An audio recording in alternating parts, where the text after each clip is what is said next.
Let's just say I'm here to tell you about Toby. Toby is a Nigerian product designer. He lives in Songwater but works on Lagos Island. Every weekday, he goes on a 4-hour journey to work. Not because he enjoys the traffic, but because he loves his job, but also because moving closer to work has become really expensive.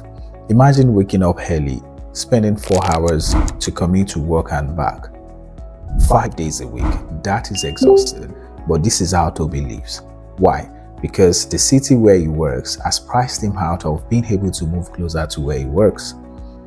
And honestly, this is not just about Lagos. This is a thing across major Nigerian cities. People are asking the same question. How do I build a life when shelter is taking so much from me before life even begins? Let's see, you find a job, even if the pay is small, it's something to hold on to. The reality is when you start finding somewhere to live, you have to pay 1 year's rent upfront. There's agency fee, agreement fee, caution fee, inspection fee, and sometimes some charges that nobody actually explains. And this is all in a society where a minimum wage earner makes 70,000 naira. When you multiply that by 12, that is 840,000 naira in a year. In many cities, a self-contained apartment is almost that price, and in many cities even more, for a year. So what happens? People move farther away. They delay marriage, they stay with their parents longer than they planned, they accept unsafe housing in many cases where they have to, make such decisions. And many spend their lives commuting between where they can afford to live and where the opportunity actually is. That is the human cost of a huge housing deficit that Nigeria has today.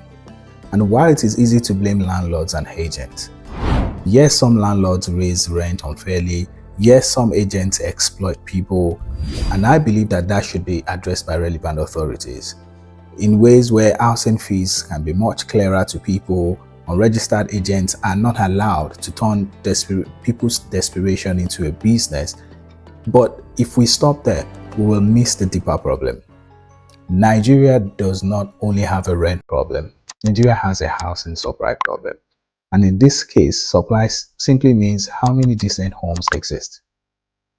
On the other hand, demand means how many people need one. See, when more people need decent homes than there are decent homes available, prices will rise.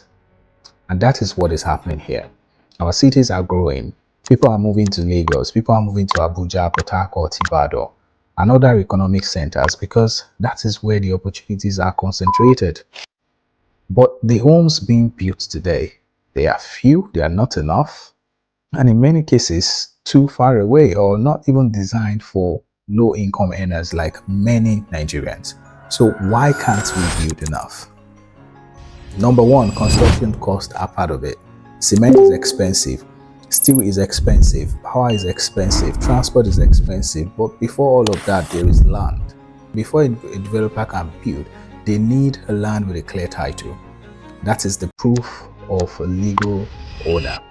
Before a buyer pays for the land, they need to trust that the title is real, is original, because we have that systemic issue, right?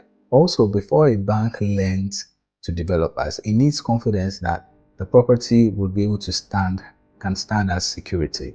So when land is hard to title or transfer or finance, housing becomes expensive even before the first block is laid. And that cost travels. It travels from the developer to the landlord and to the tenant. So that is why rent control alone cannot fix this problem. I've seen takes like, why can't we control rent? But that won't fix it. If we freeze rent without fixing housing supply, without fixing land records, without fixing the approval time, without fixing necessary infrastructure, and even creating financing, the pressure will not disappear. It will only move elsewhere. So the answer is not to do nothing. The answer is to do the right thing. Doing the right thing here means regulating the gatekeepers, cleaning up the agent system. We need to make fees transparent. Rent has to be transparent. With extra fees has to be very clear. But on the institutional side, We need to make titles faster and cheaper. We need to fix our land record system.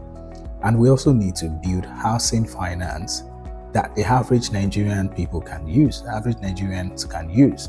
So in a nutshell, making it easier to build homes for ordinary people, not just luxury apartments for the wealthy.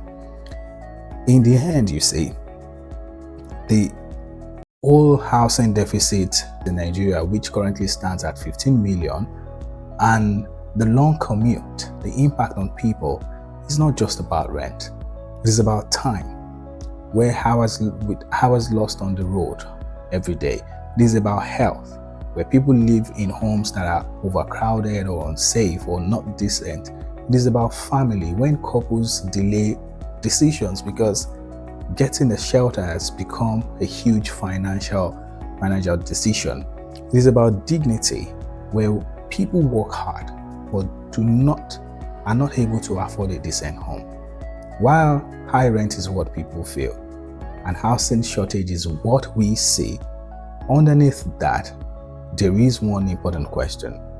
Can Nigeria build a housing system where ordinary people are not forced to trade their time, health, family, and dignity just so they can keep a roof over their heads? That is the real question, and it is a choice.